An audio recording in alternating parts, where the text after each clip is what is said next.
What is up, guys? The new Bonnie here, and today I'm going to be talking about the commander that I am most excited to see out of Commander 2020, Gavi, the Nest Warden.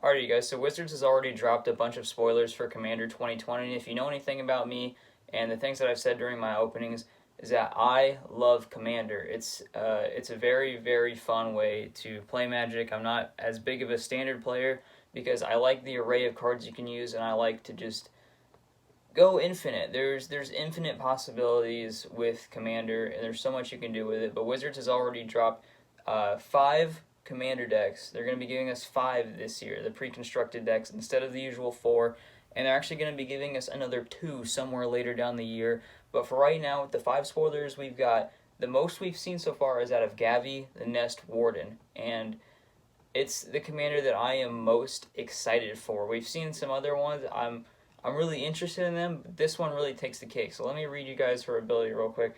She is for 2, a blue, a red, and a white legendary creature, human shaman. You may pay 0 rather than pay the cycling cost of the first card you cycle each turn. Not just your turn, but each turn. Alright, I'll read the second one for you guys.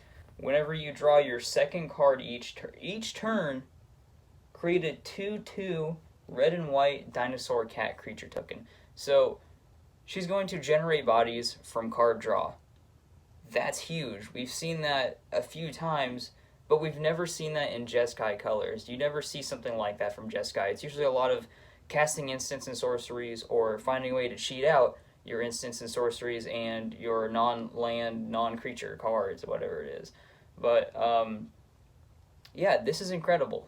We haven't seen anything in a long time that really cares about cycling aside from this card. And one of the best things about it is that it doesn't care about cycling all that much. It's a discount that you're allowed to take advantage of, but you don't have to use it. This card really reminds me of Kadana, Slinking Sorcerer, that we had from Commander 2019.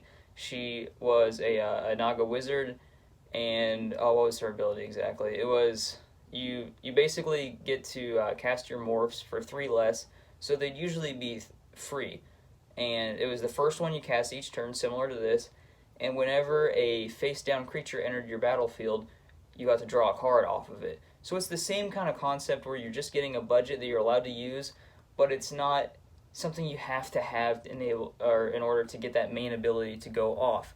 So you may pay 0 rather than pay the cycling cost of the first card you cycle each turn. What you want to do with this is you want to be playing a lot of cycling cards that do something when you cycle them. Of course, you can cycle any card that has cycling if you want to and just get the card draw off of it because it's free, but why do that when you can get some neat ability off of it, like Nimble Obstructionist, that lets you counter any target ability? That's pretty epic. So cards like Astral Drift are going to be really important when it comes to cycling. Cards like Decree of Justice, Curator of Mysteries is another good one that's finally going to actually probably hold some value, and like I said, the Nimble Obstructionist is going to be good for something like that. And of course, with all the cycling that you can be doing with this deck, you don't have to, but what you can be doing, if you're going to, you need to be running Abandoned Sarcophagus. It's a 3-drop artifact that says you may cast non-land cards with cycling from your graveyard, and if a non-land card with cycling, I think it's non-land, what is it?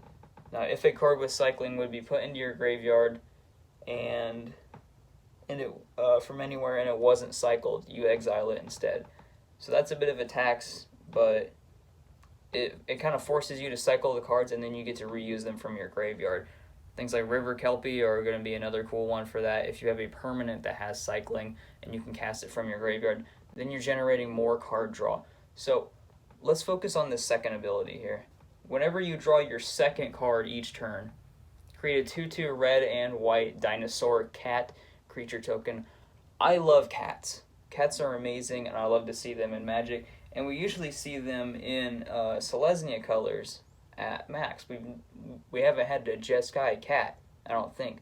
We've seen like 1 or 2 red cats and like 1 or 2 blue cats. So cat tribal and even dinosaur tribal that usually runs like Gruul or Naya is not something you really want to be running, or it's not something you want to be doing in this deck. You don't want to pump your team. You just want to get a huge team of creatures out.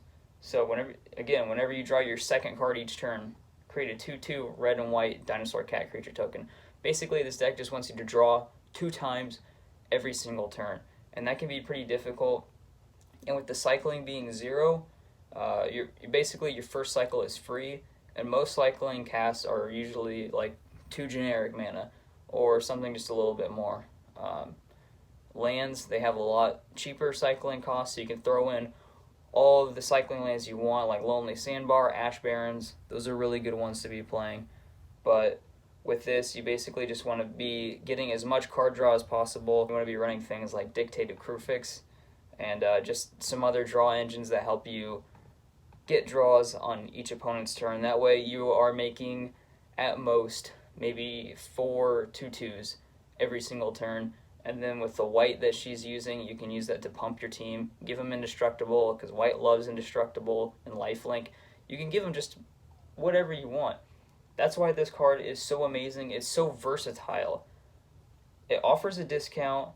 It doesn't give you card draw, but through card draw, you get bodies. And the best part about Magic is drawing cards. We all know this. Now, it's not just her that I'm excited for. I was already really excited for this card, but we've actually been spoiled with a couple of things. So one of the biggest commanders that, or I guess they're like side generals, the extra commanders that you get with the pre-con decks is the combination of Brawlin, Sky Shard Rider, and Shabraz, the Sky Shark. Now, looking at these things at first, I was really confused. Brawlin, Sky Shark Raider is 3 in a red. Legendary creature, human shaman, partner with Shabraz, the Sky Shark, meaning when this creature enters the battlefield, target player may put Shabraz into their hand from their library, then you shuffle the library.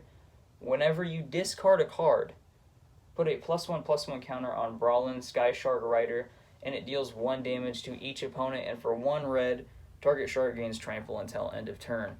There's not a whole lot of sharks in Magic, especially when it comes to red. So this is something we wouldn't really see in the 99, but when you partner it with Shabraz, the Sky Shark, it has partner with Brawlin, Sky Shark Rider, it has flying.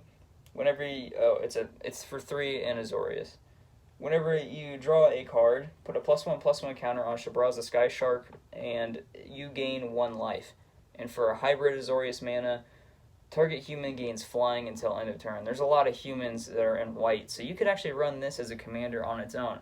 But when you partner these two together, you have a draw and discard effect called wheeling, basically. Wheeling out your deck, which means you're discarding first, like discard cards that let you discard your hand, and then they'll let you draw that much or more. These cards are going to make amazingly powerful commander partners because they're both legendary creatures, so you can use them as partners.